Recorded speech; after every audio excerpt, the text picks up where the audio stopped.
আসসালামু আলাইকুম রহমতুল্লাহ। প্রিয় ভাই বোন, আপনারা কেমন আছেন? আশা করি আপনারা আল্লাহর রহমতে ভালো আছেন।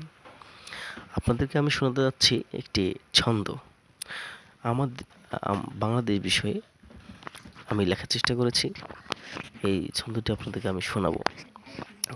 ছন্দের নাম হচ্ছে আমার দেশের হাকিকত। লিখেছেন ইবনে আব্দুল মজিদ। আমার দেশের হলো কি, জনগণ তার পেল কি? দিন শেষে রক্তোত্তলাস, মা বোনের কান্নায় ভারী আকাশ। দ্রব্যমূল্যের ঊর্ধ্বগতি, কেউ ভাই ঠেকায় যদি। শুরু হয়েছে চাঁদাবাজি, কি করবে সাহেব কাজী?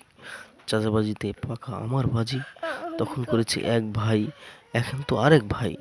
ওরে সবচেয়ে আমার ভাই, ক্ষমতার ওই লড়াইতে, শরীর ওই বড়াইতে। আশা আশা করি আশা করি আপনাদেরকে অনেক ভালো লাগবে। আলহামদুলিল্লাহ। আসসালামু আলাইকুম রাহমাতুল্লাহ। লাইভ ফলো দেবেন। আশা করি সবাই ভালো আছেন। সবাই ভালো আছেন। আমার জন্য দোয়া করবেন। লাইক ফলো শেয়ার দিবেন, সবাই লাইক ফলো শেয়ার দেবেন সাবস্ক্রাইব করবেন, এবং সাবস্ক্রাইব করবেন। আমাদের সাথে আসসালামু আলাইকুম।